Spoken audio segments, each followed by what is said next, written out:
Olá, eu sou o Pedro Miguel Santos. Na semana em que Martin Luther King Jr. completaria 91 anos, relembramos o movimento pela igualdade dos direitos civis nos Estados Unidos da América, nas décadas de 50 e 60. E uma das personalidades mais relevantes dessa geração de líderes antirracistas, James Baldwin. Neste trabalho documental, que publicámos em dezembro de 2018, aprofundamos a sua vida e obra. Fiquem com ele. James Baldwin, escritor norte-americano, ativista antirracista, anticolonialista e anti-imperialista, morreu 1 de dezembro de 1987. One of the things that most afflicts this country is that white people don't know who they are, where they come from.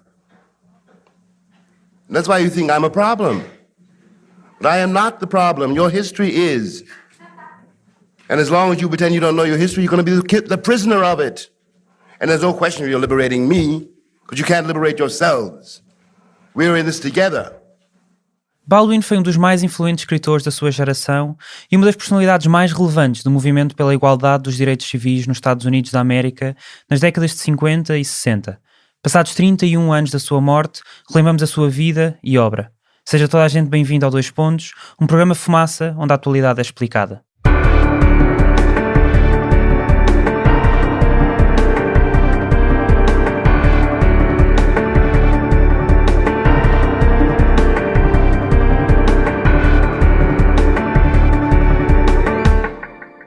Mr. James Baldwin is hardly in need of introduction. His reputation, both as a novelist and as an advocate of civil rights, is international. His third novel, Another Country, has been published as a paperback in England today.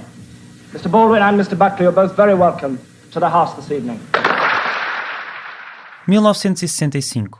Na Universidade de Cambridge, em Inglaterra, a Cambridge Union, uma sociedade de debates fundada em 1815, gerida por alunos da instituição, organizou um debate. Na sala, aguardavam cerca de 700 estudantes e 500 outros encontravam-se espalhados entre o café, a biblioteca e as salas da faculdade, com os olhos postos no ecrã das televisões, onde seria transmitido o evento. No confronto estariam dois convidados, William F. Buckley, escritor, comentador político e à altura editor da National Review, uma revista conservadora de comentário político, e James Baldwin, que quase não precisava de introdução, dizia o presidente da mesa. Como mote para a discussão, perguntava-se: terá o sonho americano sido conseguido à custa do negro americano? Depois de dois alunos discursarem, entraria Baldwin. It is now with very great pleasure and a very great sense of honour that I call Mr. James Baldwin to speak third to this motion.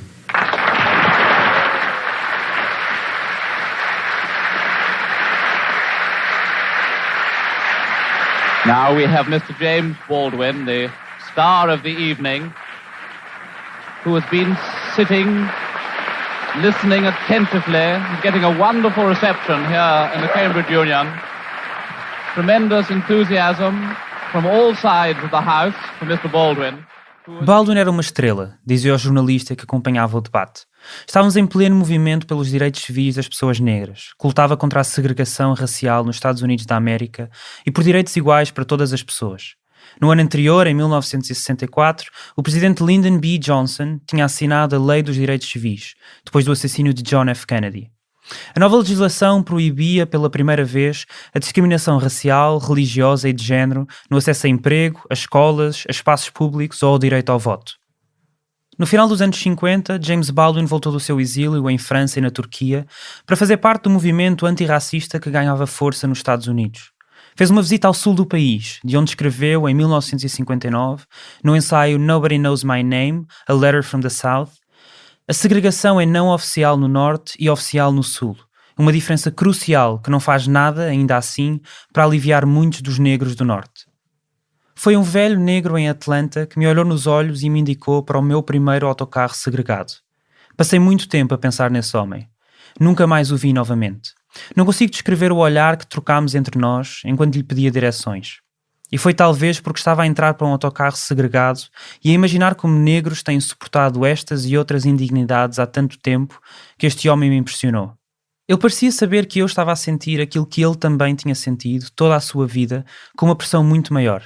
Mas os meus olhos nunca veriam o inferno que os olhos dele já tinham visto. E este inferno era simplesmente de que nunca em toda a sua vida nada lhe tinha pertencido. Nem a sua mulher, nem a sua casa, nem o seu filho, que podiam a qualquer momento ser-lhe roubados pelo poder das pessoas brancas. É isto que significa paternalismo. E durante o resto do tempo em que eu estive no Sul, vi os olhos de velhos homens negros. Quando foi à Universidade de Cambridge, Baldwin já tinha lançado vários livros marcantes, como Notes of a Native Son, em 1955, Giovanni's Room, em 1956, Another Country, em 1962, ou The Fire Next Time, em 1963. E era um escritor reconhecido internacionalmente. Dava entrevistas, participava em manifestações, debates e até reuniões com políticos do governo federal americano. Ele foi uma figura pop, quase. Baldwin era presença permanente nos platôs de televisão, Inglaterra, França, Suíça. Há um filme sobre ele, vê bem, em 62, com a televisão suíça. Este é Mamadou Ba, dirigente da Associação SOS Racismo, uma organização antirracista em Portugal, que já entrevistámos aqui no Fumaça. Se Baldwin era uma figura pop nos anos 50 e 60, a verdade é que hoje, quando comparamos com outras personagens históricas do movimento pelos direitos civis nos Estados Unidos, como Martin Luther King ou Malcolm X, é quase um desconhecido. O Ngram Viewer, um projeto da Google que avalia a frequência com que palavras foram utilizadas ao longo do tempo em todos os livros que compõem a Google Books, neste momento mais de 25 milhões, mostra que entre 1955 e 1965, Luther King, Malcolm X e Baldwin tinham mais ou menos a mesma relevância. Depois dessa altura, e principalmente depois do assassínio de X, em 1965, ou Luther King, em 1968, a quantidade de citações muda. Até 2008, o ano em que termina a análise da Google, Baldwin é tão citado como nos anos 60. Já Luther King, Malcolm X tornaram-se muito mais populares. Por cá, uma pesquisa no Google por James Baldwin, em português e em Portugal, devolve cerca de 26.600 resultados. 28.200 para Malcolm X, 344.000 para Martin Luther King. Mas achas que deixou de ser? Porque aí estava a dizer que era conhecido e deixou de ser? Deixou de ser muito conhecido, deixou de ser. Mas também acho porquê? Porque há uma elite cultural que se desligou da agenda do antirracismo. Se tu fores ver, as pessoas com quem ele lidava, Pierre Genet, Jean Genet, Sartre, que eram intelectuais de grande gabarito, mas tinham esta preocupação, né, de usarem o seu privilégio para trazer uma agenda antirracista. O Sartre escreveu o prefácio do Orfeu Negro, do livro do Fanon. Sim, do Fanon e da recolha de poema, da primeira recolha de poesia da presença africana, Éthiopique, foi escrito por Sartre e outros, não é? Há tantos, mas eu acho que o facto de nós termos perdido essa capacidade militante da elite académica, da elite intelectual, da sua disponibilidade em disputar com sujeitos não brancos a hegemonia cultural, fez com que o Baldwin ficasse outra vez esquecido. Nem mesmo na academia e nas ciências sociais em Portugal, o trabalho que Baldwin deixou, apesar da sua produção intelectual nesta área, é divulgado, diz Miguel Valde-Almeida, antropólogo, professor e investigador no ISCTE. Qual é que é a importância, se é que existe, do Baldwin na academia? Olha, cá que eu saiba nenhuma. Mas cá o problema é que à partida temos poucos nichos de trabalho sobre, por exemplo, o que poderíamos chamar uma literatura ou uma produção cultural relacionada com a africanidade ou com a afrodescendência ou com questões de racismo. Temos muito pouco. Mas Baldwin não é o único. Intelectuais como Frantz Fanon, psiquiatra nascido na ilha da Martinica, no Mar das Caraíbas, um território ocupado por França desde 1635, a que internacionalmente se deixou de chamar colónia e ainda hoje vive sob domínio de Paris, ainda que com estatuto de região administrativa, e um dos mais relevantes pensadores antirracistas do século XX, que esteve envolvido na luta pela independência da Argélia contra o Império Francês, são esquecidos em Portugal e ignorados pela academia. E não é um problema da língua. Apesar de Fanon escrever em francês e Baldwin em inglês, há outros exemplos de pensadores africanos das ex-colónias e líderes das lutas de libertação contra o Império Português, como é o caso de Amílcar Cabral, fundador do PAIGC, Partido Africano da Independência da Guiné e de Cabo Verde, que ficam de fora. e só são estudados como objeto de tese por alguns investigadores ou em contextos muito específicos? Eu acho que não. Eu acho que há, de facto, segmentos que se estudam coisas de colonialismo e pós-colonialismo, se estudam coisas de discriminação racial e por aí fora, certos cursos específicos, cadeiras, grupos de pesquisa, sem dúvida que têm que fazer todo esse historial que já é cosmopolita e internacional. Isto é, nós sabemos perfeitamente como é que num ponto X um determinado movimento foi influenciado mais pelo Malcolm X do que, por exemplo, pelo Martin Luther King e por aí fora, não é? Há várias tendências que são identificadas. Há pessoas, inclusive, a fazerem esse trabalho já muito bem sobre a parte lusófona disso tudo, Amílcar Cabral e por aí fora. Agora, o que há é que toda a história da ciência, mesmo das humanidades e das ciências sociais, está cheia de ocultações de contribuições negras, não é? Por exemplo, uma famosa é como grande parte da sociologia, dos estudos urbanos e por aí fora omitiram a contribuição do Du Bois, que é um personagem fundamental da sociologia americana, por não concordarem com a forma como ele interpretava a organização racial americana, não é? É fácil perceber o porquê de, nos anos 50, 60 ou 70, autores negros anticolonialistas e anti-imperialistas não terem sido divulgados em Portugal. Enquanto todos os impérios europeus caíam, com várias ex-colónias francesas, como a Argélia ou Senegal, belgas, como a República Democrática do Congo ou Ruanda, britânicas, como a Índia, a Nigéria ou a Líbia, italianas, como a Somália ou a Eritreia, ou até espanholas, como a Guiné Equatorial, a tornarem-se independentes a partir dos anos 40, Portugal mantinha-se orgulhosamente só. Por isso, era importante para o Estado Novo que as vozes dissidentes não cruzassem o Atlântico. Não fosse alguém perceber que a descolonização iria acontecer mais tarde ou mais cedo. Mesmo depois da descolonização portuguesa, a voz de Baldwin não chegou cá. Apenas 30 anos depois da sua morte, em 2018, foi traduzido e editado em Portugal um livro seu, Se Esta Rua Falasse, publicado originalmente nos Estados Unidos em 1974, com o título If Beale Street Could Talk. Apesar da Alfaguara Portugal, a editora, ter já anunciado a edição de mais um livro seu em 2019, este é o único romance de Baldwin publicado até hoje por cá. Por essa razão, todos os certos de textos seus que vão ouvir daqui para a frente são uma tradução livre nossa. Resgatá-lo também é muito importante, se calhar, para muita gente, porque ele tem uma vantagem que eu acho que os outros teóricos não têm, que ele tem uma forma muito condensada, mas muito direta, de confrontar as sociedades racistas com o problema do racismo, né? E desafia-os a curarem-se, né, do racismo, porque é sobretudo para questionarem o seu lugar, que é no fundo, a questão racial hoje numa sociedade pós-colonial, ou nas sociedades pós-coloniais, é sobretudo isto, é a questão do lugar. Qual é o meu lugar, né? Qual é o lugar também do branco, né? Quer dizer, como é que nós podemos disputar o lugar, né? Mas há outra razão para que Baldwin não tenha sido tão divulgado, diz Mamadou Ba. A orientação sexual dele, não se fala muito disso, mas participa muito da sua não divulgação. A censura que ele viveu durante e depois da morte dele, o Baldwin morreu em 87, né? Antes disso, nada dele se falava em Portugal. Depois disso também nada. Falaremos sobre Baldwin, a sua sexualidade e o seu pensamento sobre esse tema mais à frente. Agora, voltamos ao debate que há pouco ouvíamos. James Baldwin. When I was growing up, I was taught in American history books that Africa had no history, and neither did I. That I was a savage, about whom the less said the better, who had been saved by Europe and brought to America. And of course, I believed it. I didn't have much choice. Those are the only books there were. Everyone else seemed to agree. If you walk out of Harlem, ride out of Harlem, downtown, the world agrees. What you see is much bigger, cleaner, whiter, richer, safer than where you are. They collect the garbage. People obviously can pay their life insurance. The children look happy. Safe. You're not. And you go back home.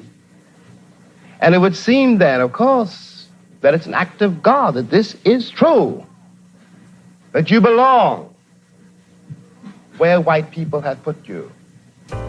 James Arthur Jones nasceu em agosto de 1924, no Harlem, um bairro de Manhattan, a norte do estado de Nova York.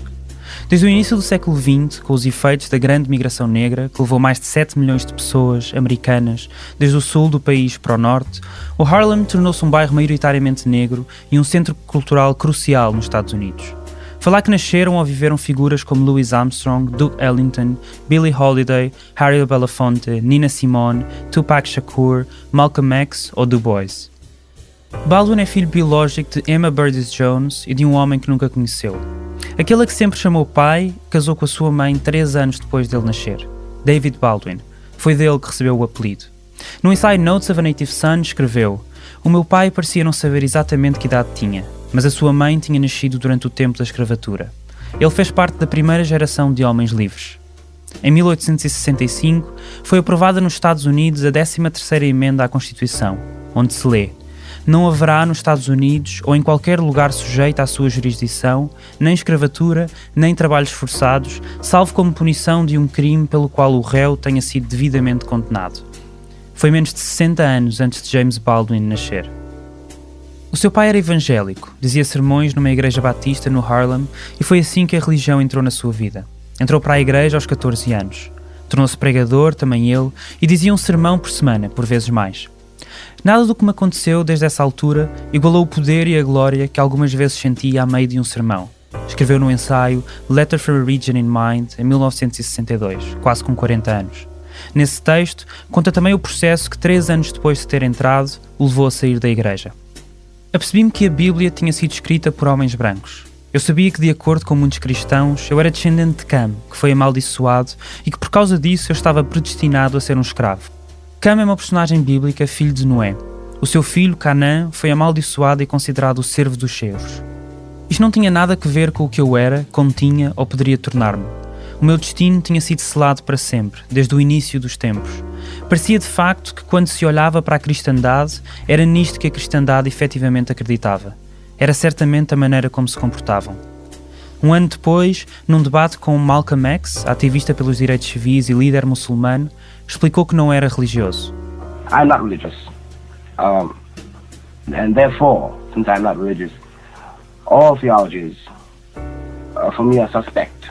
All theologies have a certain use, but I never, for example, believed in the myth of the virgin birth. I never quite understood why it was necessary to propagate such a peculiar notion. I know the kind of world I would like to see. I would like to think of myself as not needing to be supported by a myth. I would like to think of myself as being able to face whatever it is I have to face as me, dealing with what I have and what there is, without having my identity dependent on something which finally has to be believed, which cannot be tested. This is why one is converted to a religion, you know. I think that there's something very dangerous in it. What I would like to see, and maybe we'll never live to see it, is a world in which these things are not necessary, which I will not need to invent, in effect, a heritage and a history that can deal with the one I have, and will not need, in order to deal with the rest of the world, not need to feel superior to them, but simply be a part of them. And it seems to me this may happen. Well, I'll never see a world in which there are no blacks, there are no whites, where it does not matter. Because as long as it does matter, and it doesn't matter who is wearing the shoe, the confusion will be great and the bloodshed will be great. A crítica ao cristianismo e à Igreja está presente na sua obra e vida desde essa altura. Para Baldwin, Deus foi usado pelo homem branco como ferramenta na colonização e escravatura em África e no racismo instituído há centenas de anos. Deus teria criado os seres humanos, mas não fez os negros à sua imagem. Escreve no livro Everybody's Protest Novel, em 1949, quando tinha 25 anos. Então, o africano exilado, pagão, precipitou-se do local do leilão para os campos, ajoelhou-se perante aquele Deus em quem agora devia acreditar, que o criou, mas não à sua imagem e semelhança. Este cenário, esta impossibilidade, é a herança do negro na América. Lava-me, implorava o escravo ao seu criador, e eu deverei tornar-me branco, ainda mais branco do que a neve, já que o preto é a cor do mal, apenas as vestes dos bem-aventurados são brancas. É com este clamor, inexorável no ar e no crânio, que ele deve viver. Aqui fala a alunos do West Indian Student Center, uma associação de estudantes em Londres, em 1968. If I, one fine day discover that I have been lied to all the years of my life, and my mother and my father were being lied to, if I discover that in fact, though I was bred and bought and sold like a mule, but I never really was a mule, if I discover that I was never really happy picking all that cotton and digging in all those mines to make other people rich, and if I discover that those songs the darkies sang and sing were not just the innocent expressions of a primitive people, but extremely subtle and difficult, dangerous and tragic expressions of what it felt like to be in chains, then by one's presence, simply, by the attempt to walk from here to there, you've begun to frighten the white world. They have always known that you were not a mule. They have always known that no one wishes to be a slave. They have always known that the bales of cotton and the textile mills and entire metropolises built on black labor, that the black was not doing it out of love. He was doing it under the whip. The threat of the gun, and the even more desperate and subtle threat of the Bible. O pai de Baldwin morreu em 1943 de tuberculose. O funeral realizou-se no dia do seu 19º aniversário. No ensaio Notes of a Native Son, Baldwin descreve o ódio que ele e os irmãos lhe sentiam pela amargura e ressentimento com que levara a vida. Pouco tempo antes da sua morte, visitou-o depois de vários anos de ausência. Visitei o meu pai pela primeira vez durante a sua doença e pela última vez na sua vida. No momento em que o vi, soube porque tinha adiado esta visita tanto tempo. Disse à minha mãe que não o queria ver porque o odiava. Mas isto não era verdade. Tinha-o odiado e queria apenas manter este ódio. Não queria olhar para ele como uma ruína. Não tinha sido uma ruína que eu tinha odiado. Imagino que uma das razões por que as pessoas se agarram de forma tão persistente aos seus ódios é porque sentem que quando o ódio tiver passado, são forçadas a lidar com a dor. O ódio é um tema que Baldwin aborda durante toda a sua vida. Ser negro neste país e ser relativamente consciente é estar quase sempre enraivecido. Então, o primeiro problema é como controlar a raiva para que ela não te destrua, disse numa entrevista à revista Cross Currents em 1961. Nesta altura, nos Estados Unidos, pessoas negras eram impedidas de entrar em certos estabelecimentos. Não podiam sentar-se em certos autocarros em zonas apenas para brancos. As escolas eram segregadas. O voto não era um direito de todos. Entre 1942 e 43, Baldwin viveu e trabalhou em New Jersey, um estado que faz fronteira com Nova York. E foi aí que repetidamente lhe foi negada a entrada em bares, restaurantes ou pistas de bowling. No ensaio Notes of a Native Son, James Baldwin descreve uma vez em que foi com um amigo branco ao cinema, para ver The Land Is Mine, de Jean Renoir. Depois do filme, entraram no restaurante para jantar e quando pediam um hambúrguer e um café, o empregado disse: "Não servimos negros aqui." Baldwin e o amigo saíram do restaurante. Não fazia ideia do que ia na minha cabeça. Claro que não tinha nenhum plano consciente. Eu queria fazer algo para esmagar caras brancas, que me estavam a esmagar a mim. Andei talvez um quarteirão ou dois até chegar a um restaurante enorme, brilhante e moderno, no qual eu sabia que nem a mesma intervenção da Virgem Maria faria com que me servissem. Abri as portas, sentei-me numa mesa para dois, no primeiro lugar vazio que vi e esperei. Não sei quanto tempo esperei, e até hoje ainda me questiono com que cara poderia eu estar. Fosse ela qual fosse, assustei a empregada que apareceu pouco tempo depois, e no momento em que ela apareceu, toda a minha fúria fluiu na sua direção. Odiei-a pela sua cara branca e pelos seus olhos bugalhados, espantados e assustados. Senti que se acha que um homem negro é assim tão assustador, eu faria com que o seu medo valesse a pena. Ela não me perguntou o que eu queria, mas repetiu, como se tivesse aprendido em algum lado: "Não servimos negros aqui." Não disse aquilo com a hostilidade brusca e sarcástica a que me habituei enquanto crescia, mas antes com um tom de desculpa na sua voz e de medo. Isto fez-me mais frio e homicida que nunca. Senti que tinha que fazer alguma coisa com as minhas mãos. Queria que ela viesse para suficientemente perto de mim, para ter o seu pescoço entre as minhas mãos. Então fingi que não a tinha percebido para que ela se aproximasse. Ela deu um pequeno passo em frente com o seu lápis incongruentemente pousado sobre o bloco de notas e repetiu a fórmula: não servimos negros aqui. Por alguma razão, com a repetição dessa frase, que estava já a soar na minha cabeça como 1000 sinos a repicar num pesadelo, apercebi-me que ela nunca iria chegar-se mais perto e que eu teria de atacar à distância. Não havia nada na mesa que não fosse uma caneca banal, meio cheia de água. Peguei nela e atirei-lha com toda a minha força. Ela baixou-se e a caneca estilhaçou-se contra o espelho atrás do bar. E com esse som, o meu sangue, que estava congelado, descongelou bruscamente e voltei de onde tinha estado. Vi o restaurante pela primeira vez, as pessoas já com as suas bocas abertas, a levantarem-se com o que parecia ser uma pessoa só, e apercebi-me do que tinha feito e onde estava. E fiquei assustado. Levantei-me e comecei a correr em direção à porta. Um homem anafado e barrigudo agarrou-me pela nuca quando eu estava a chegar à porta e começou a bater-me na cara. Dei-lhe um pontapé, soltei-me e corri para a rua. O meu amigo sussurrou-me: corre, e eu corri. Os meus amigos ficaram à porta do restaurante o tempo suficiente para despistar os meus perseguidores e a polícia, que chegaram, disse-me ele, ao mesmo tempo. Não sei o que lhe disse quando ele veio ter comigo ao meu quarto nessa noite. Não podia ter dito muito. Senti da maneira mais estranha e horrível que de alguma forma o tinha traído. Vivi isso vezes e vezes sem conta, tal como alguém revive um acidente de automóvel depois de ter acontecido quando já se está sozinho e seguro.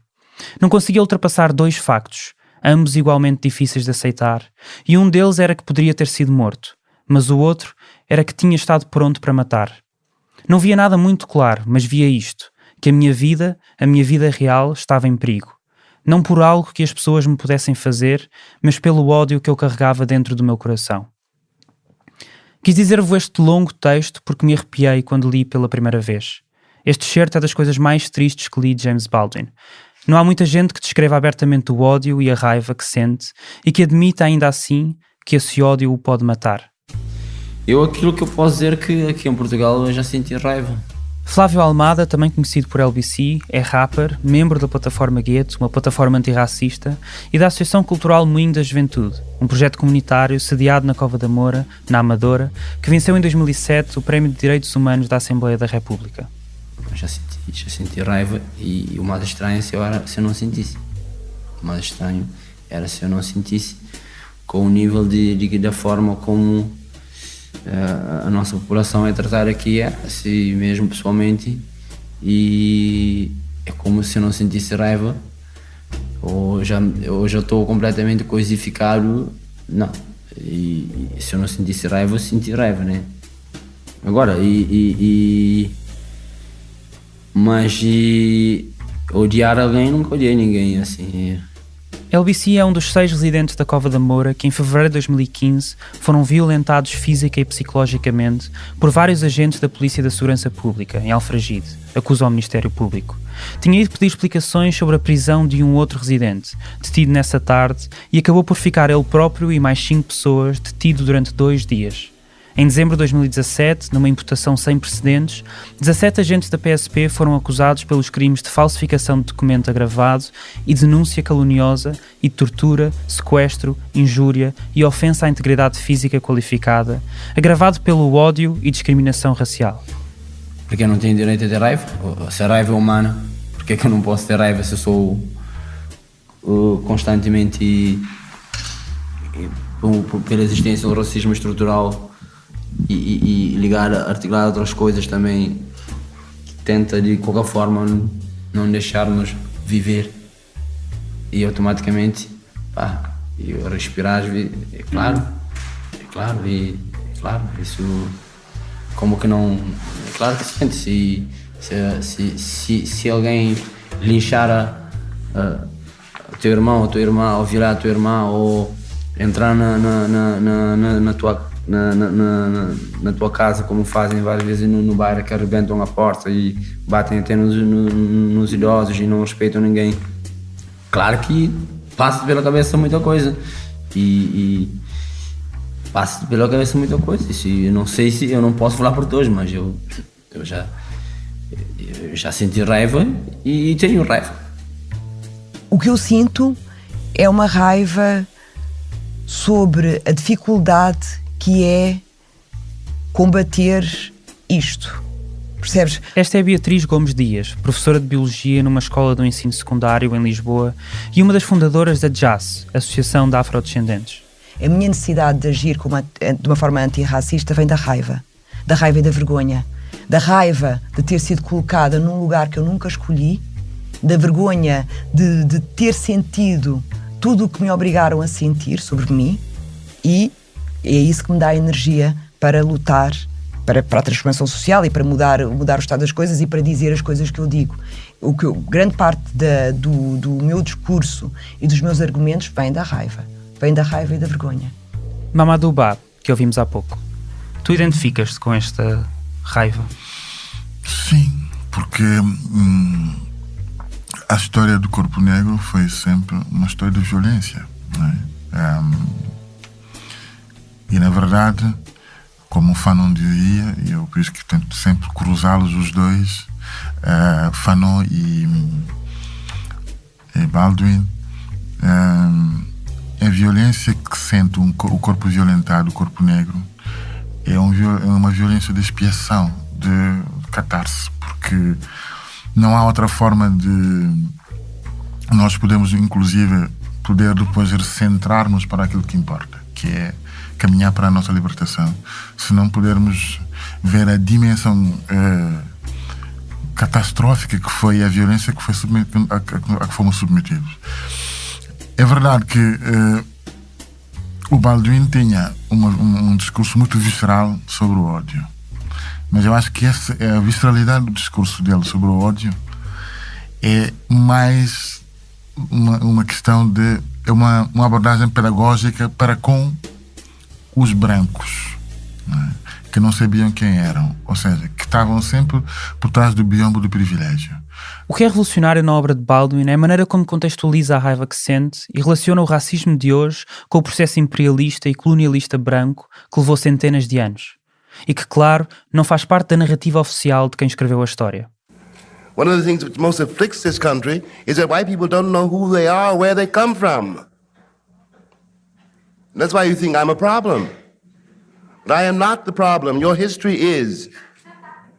And as long as you pretend you don't know your history, you're going to be the prisoner of it. And there's no question of you liberating me, because you can't liberate yourselves. We're in this together. Exatamente. Aliás, ele costumava dizer que quem tem que se curar do racismo são os brancos. Né? Mas terminar com o racismo significa abdicar de poder, diz Baldwin. Em Stranger in the Village, publicado em 1953, escrevia: a ideia da supremacia branca baseia-se simplesmente no facto de os homens brancos serem os criadores da civilização. A civilização atual, que é a única que importa. Todas as anteriores civilizações são simplesmente contribuições para a nossa. E por isso são os seus defensores e guardiões. Assim, foi impossível para os americanos aceitar o homem negro como um deles, já que fazê-lo seria colocar em risco o seu estatuto de homem branco. Tens toda uma cultura eurocentrada que quer manter o privilégio e o poder. Então constrói uma narrativa ficcional sobre a supremacia cultural branca. E é uma mentira. Mas é preciso tu perceberes que é uma mentira. E o Baldwin ajuda-nos a perceber que é uma mentira, que isto é tudo uma grande ficção, que é uma mentira que foi construída para se continuar a enriquecer sobre os nossos ombros. Essa mentira, defende a LBC, tem como objetivo perpetuar a dominação e colocar as pessoas não brancas à parte. Então a forma como se construiu a história, basicamente, a Europa tenta passar que é o modelo referencial de tudo e que o branco, na verdade, o branco é humano. O teu problema no mundo racista, o teu problema é que tu não és eu. E diz, porque tu és o diferente. Mas se eu sou diferente de quem? Então, se eu dizer diferente de quem? Diferente com o branco que é a minha referência, ele que se posiciona como ele é a humanidade, eu sou o canto. Em 1948, James Baldwin foi viver para a Europa. Tinha 24 anos quando viajou para Paris com pouco mais de $40 nos bolsos, nada no banco e sem sequer arranhar a língua francesa, como escreveu no ensaio Equal in Paris. Até ao final da sua vida, Baldwin viveu entre os Estados Unidos e a Europa, principalmente em Istambul, na Turquia, e Paris e Saint-Paul-de-Vence, em França. Em 1953, escreveu Stranger in the Village, um ensaio sobre as várias visitas que fez a Leugerbad, uma comuna no sul da Suíça, onde, segundo conta, até à sua chegada, nunca tinha estado uma pessoa negra. A reação dos residentes da vila foi de choque. Tentavam esfregar a sua pele para fazer com que a cor escura desaparecesse. Se ficasse mais de 5 minutos na rua, com certeza alguém apareceria, preocupado que tivesse apanhado um choque elétrico, e fosse essa a razão do seu cabelo crespo e pele escura. Há uma grande diferença entre ser o primeiro homem branco a ser visto por africanos e ser o primeiro homem negro a ser visto por brancos. O homem branco encara o espanto como uma homenagem, já que ele chega para conquistar e converter os nativos, cuja inferioridade em relação a ele próprio não é sequer passível de ser questionada. Por outro lado, eu, sem um pensamento de conquista, encontro-me entre pessoas cuja cultura me controla e que até num certo sentido me criou. Pessoas que me causaram mais angústia e raiva do que alguma vez sentirão e que nem sequer fazem a mínima ideia da minha existência. O espanto com o qual eu os poderia ter recebido, se eles tivessem tropeçado na minha vila africana umas centenas de anos, talvez tivesse alegrado os seus corações. Mas o espanto com que eles me recebem hoje pode apenas envenenar o meu. Para Beatriz Gomes Dias, o processo colonial tem as suas consequências ainda hoje na sociedade portuguesa e em todas as que mantiveram o Império.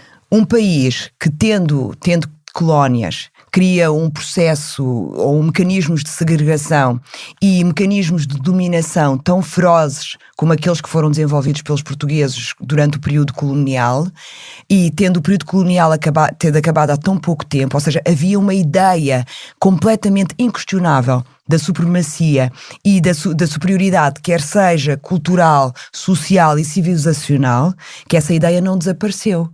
Se antes a pessoa não branca não era humana, hoje é não portuguesa. Nós sabemos que aqui na cabeça dos portugueses quem é português é o branco.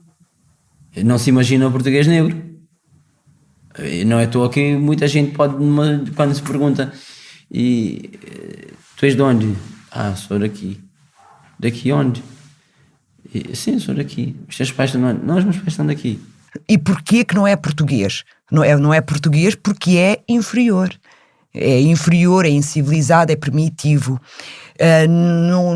Não tenho ainda, quer dizer, não consigo defender que essa ideia de desumanização do negro tenha desaparecido. Eu não consigo defender isso.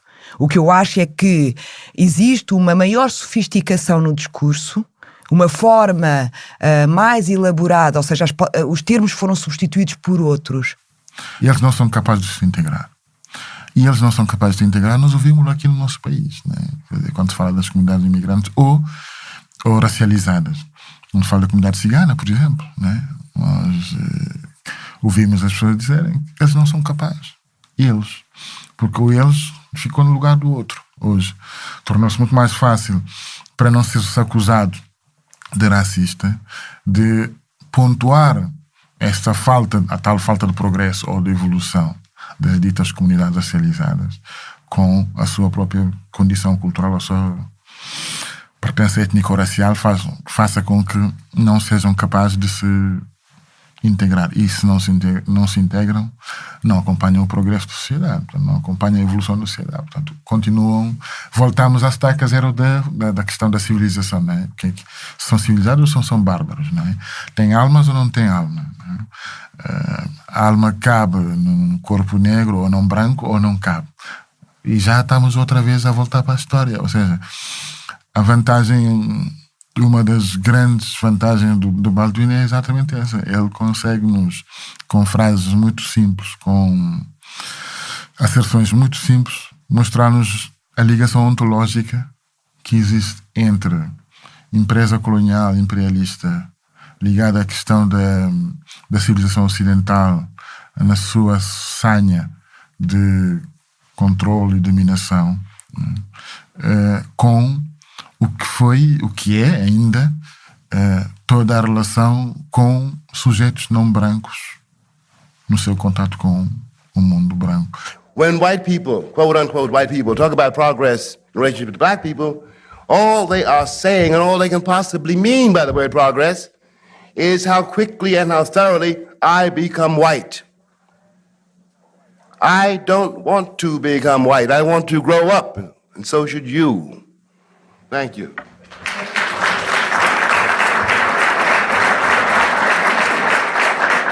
Ele utilizou a palavra tornar-se branco. Ele utilizou a palavra, porque isso quer dizer que há um processo de ensinar.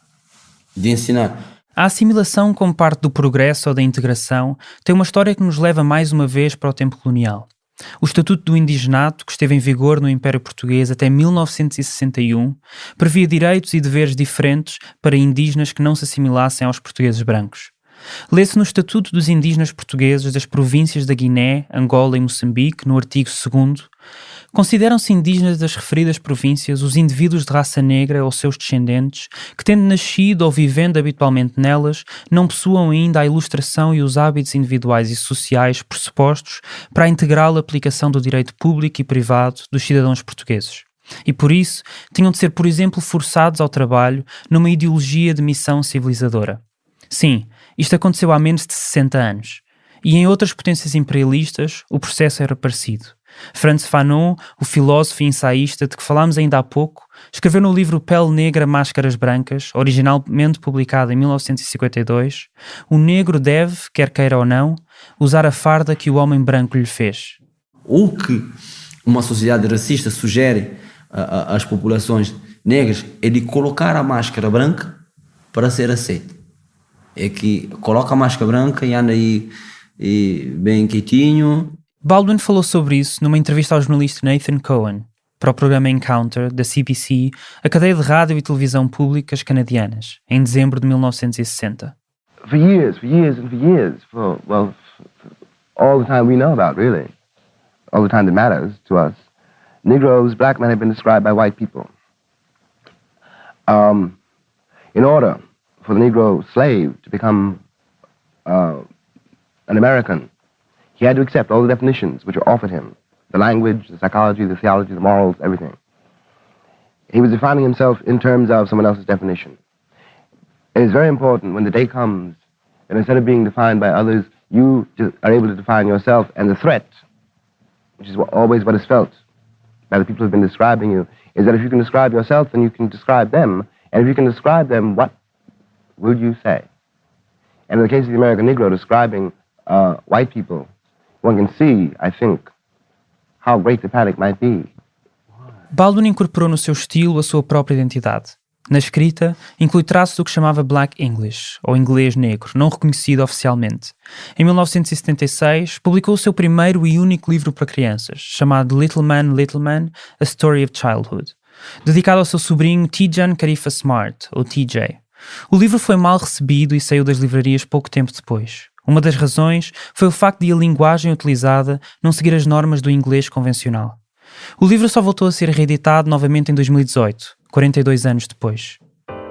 Em 1977, James Baldwin publicou um ensaio com o nome If Black English Isn't a Language, Then Tell Me What Is, onde se lê: o argumento sobre o uso ou o estatuto ou a realidade do inglês negro está enraizado na história americana e não tem nada a ver com a questão que o argumento em si parece colocar. O argumento não tem nada a ver com a língua em si, mas com o papel da língua. A língua, incontestavelmente, revela quem fala, mas é também destinada, bem mais dubiamente, a definir o outro. E neste caso, o outro está a recusar-se a ser definido por uma língua que não foi capaz de o reconhecer a si.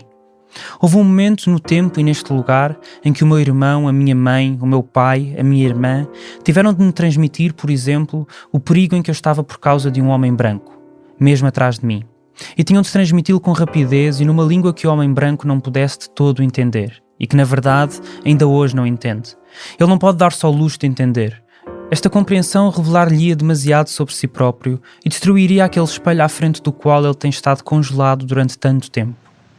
What makes you think, after all? I've often felt like saying that I want to get into the white man's world. Look at it.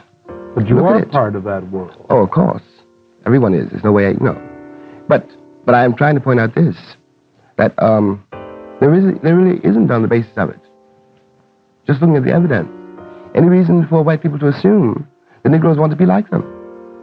In fact, on the basis of the evidence, one will conclude that anybody in his right mind would do his best not to become like that.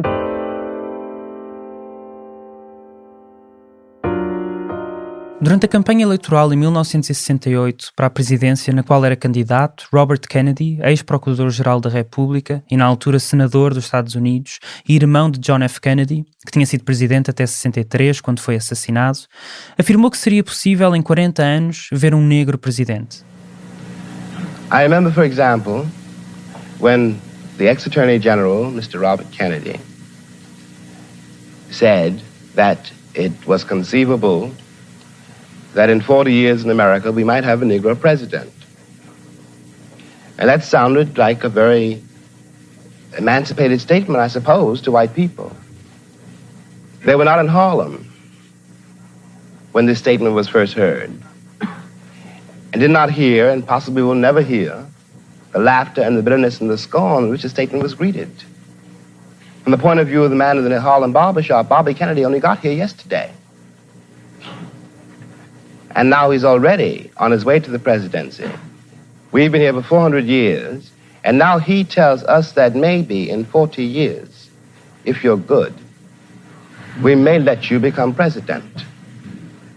E exatamente 40 anos depois de Bobby Kennedy ter dito isto, a profecia realizou-se. Barack Obama foi eleito presidente dos Estados Unidos da América. E é claro que Obama trouxe uma esperança para muita gente, mas Obama é uma pessoa dentro de uma estrutura de supremacia branca, que é mesmo da supremacia branca. Não estou a desculpabilizar Obama, porque Obama fez tantas guerras também como os outros. Tem muitas populações nos Estados Unidos.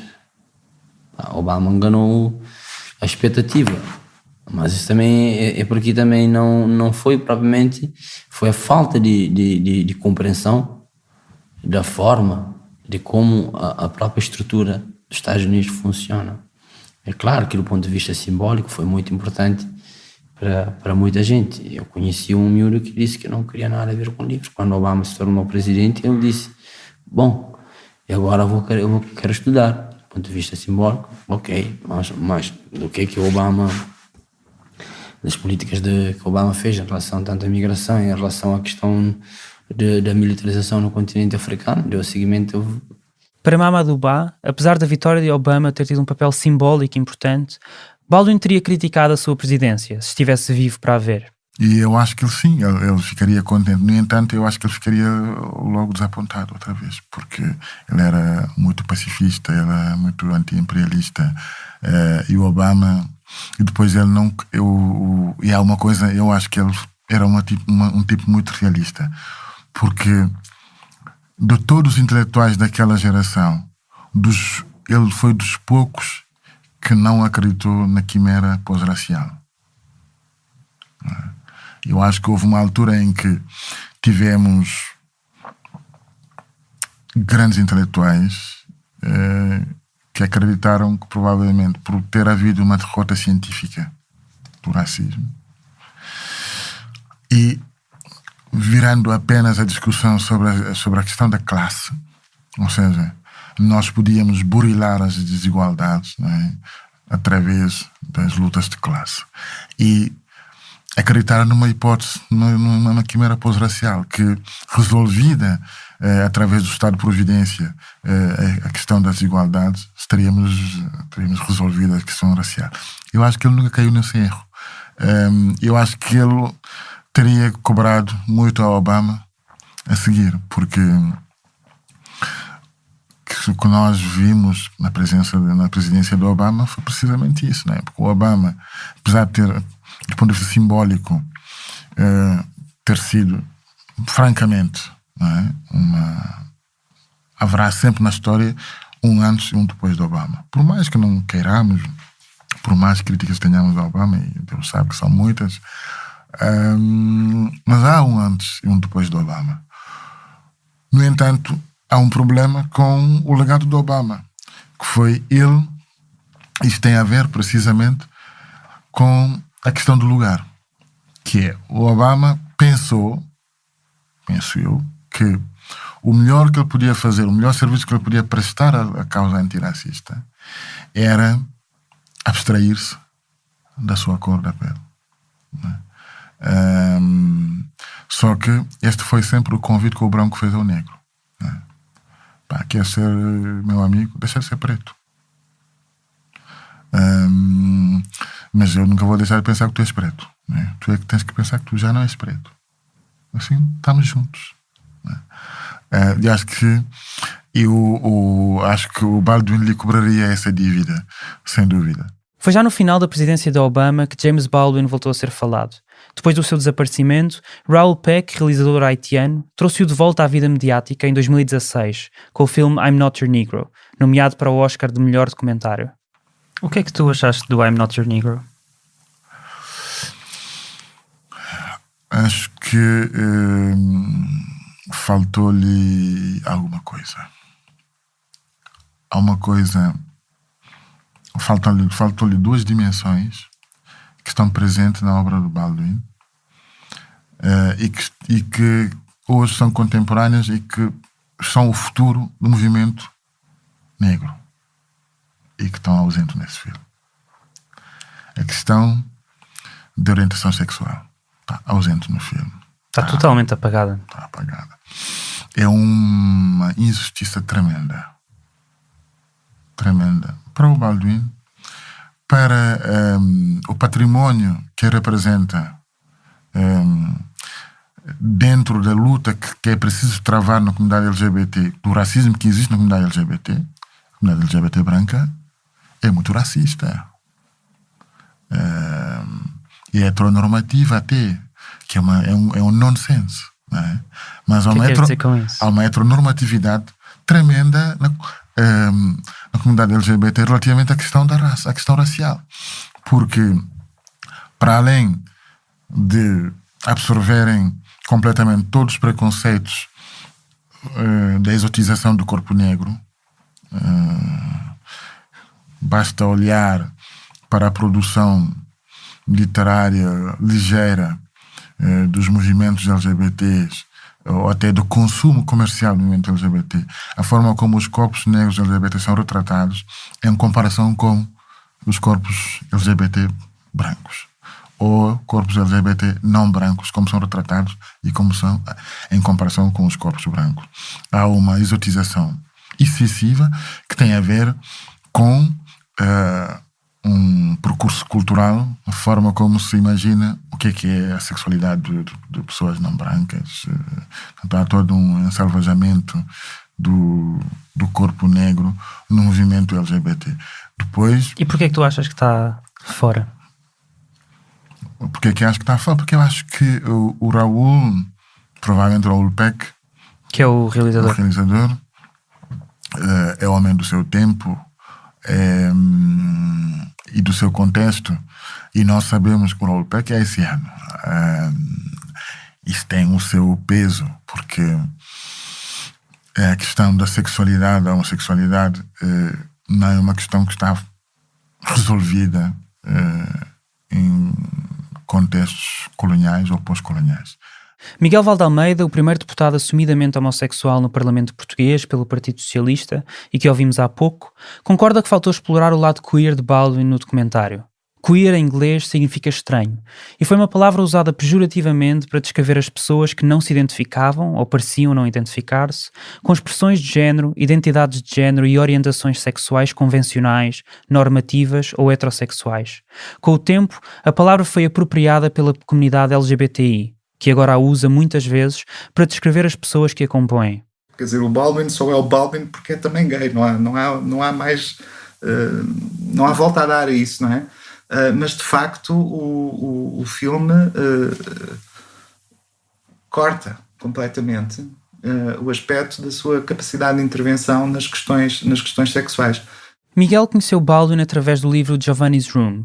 Foi aos 17 anos que o leu, quando vivia em Baltimore, a cidade mais populosa do estado de Maryland, nos Estados Unidos da América. Era um livro extraordinário porque normalmente não se associa muito ao Baldwin relacionado com as questões raciais, não é? Mas era justamente o Baldwin da questão sexual, não é? Que é aliás aquilo que eu acho que é fascinante nele, é justamente essa interseccionalidade, como agora se diz, avant la lettre com ele.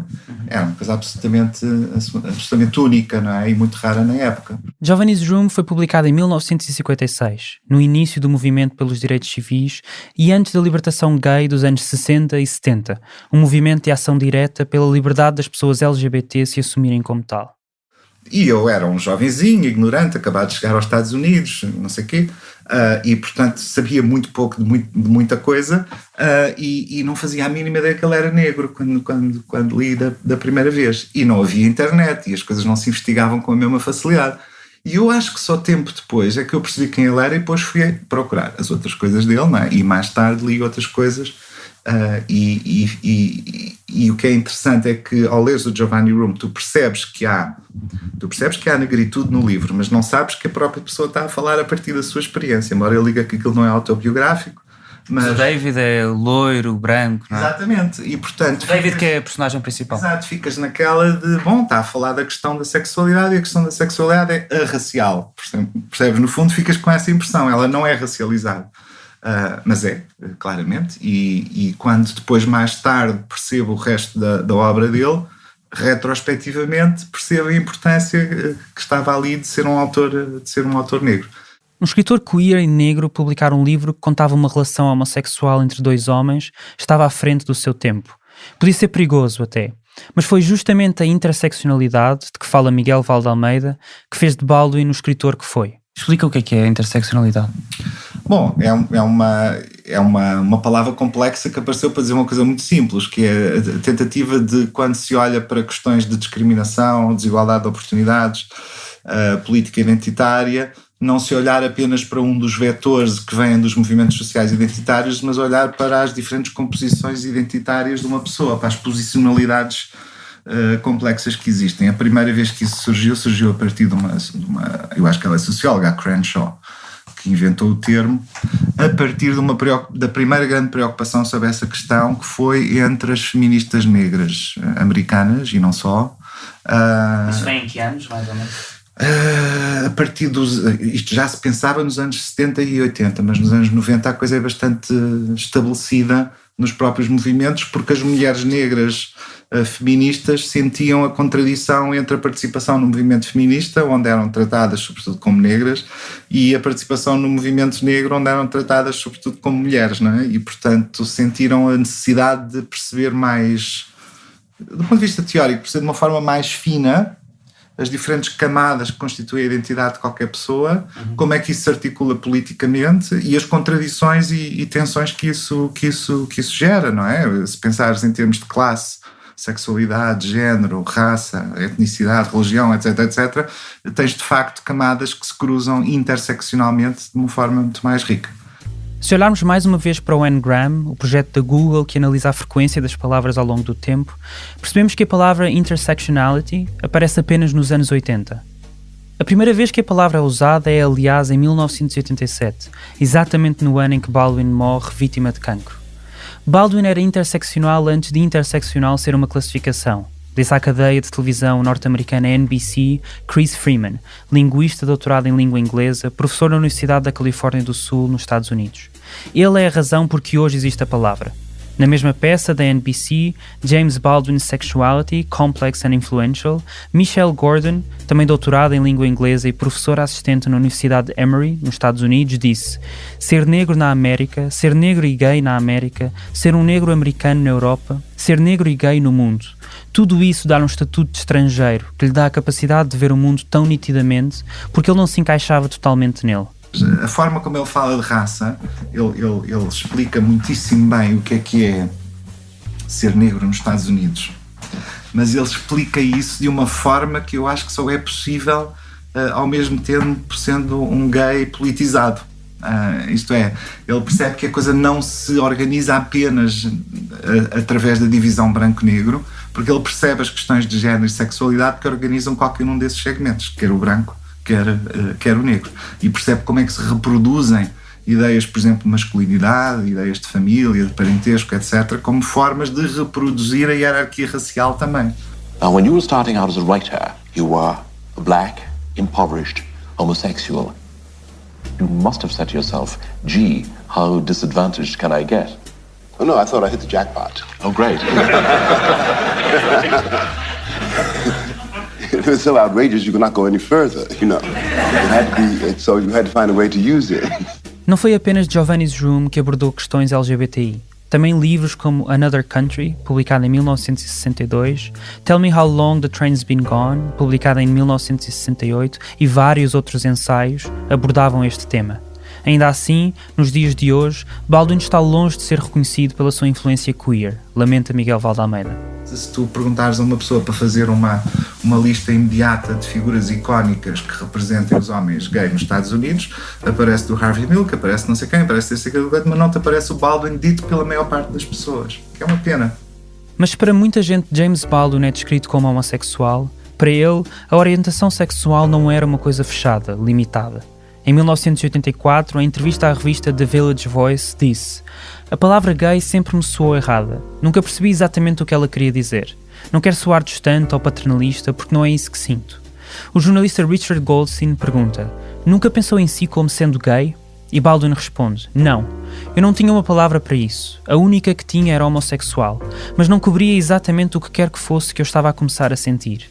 Mesmo quando comecei a perceber coisas sobre mim mesmo e comecei a suspeitar quem era e no que me poderia tornar, ainda era algo pessoal, realmente pessoal." E esse era o discurso da época em que ele foi formado. O próprio movimento de libertação gay nos anos 60 era muito mais marcado pelas questões do flower power e da crítica à sexualidade normativa do que propriamente uma proposição de identidade gay, não é? Era muito mais o arauto de formas de libertação sexual, portanto pansexuais, assim como muito do feminismo, do movimento de libertação das mulheres tinha esse elemento, tinha uma presença lésbica muito forte, mas que nem se assumia especificamente como tal. Tudo isso se perdeu, não é? As coisas depois formataram-se mais em identidades. There's a prejudice that at one time was against homosexuals. At one time. Yeah, hold on. When it was a criminal offence, even. Then that's got removed. The law. And people started to appear to accept. Back it comes again now, because of AIDS. It never went anywhere. It never went anywhere. People's attitudes don't change because the law changes. I know that. And the homosexual question is like what we call a racial question. Nobody, no man and no woman, is precisely what they think they are. Love is where you find it. James Baldwin foi um revolucionário, na maneira como pensava e enquadrava teoricamente o racismo, como relacionava com o passado colonial e como imaginava a sua resolução. O racismo é um problema dos brancos, dizia, e para que um dia vivêssemos numa sociedade justa, era necessário que quem tem o poder tivesse a coragem de enfrentar a história. Mas Baldwin foi ainda mais longe. Enquanto questionava o racismo estrutural, desafiou as normas convencionais, no que toca à linguagem, à integração, à orientação sexual. Talvez por isso mesmo tenha sido esquecido, quando ironicamente foi um dos artistas e pensadores mais influentes da sua geração. Let me ask you a direct question.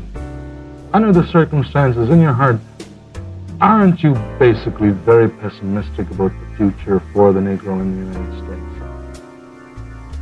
No. No? No. I'm not a pessimist.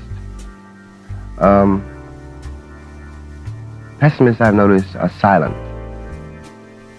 I'm not bitter either, for example. People who are bitter are silent, too. No, I'm not pessimistic. I don't know how this will be achieved, but it must be achieved. So we will have to do it.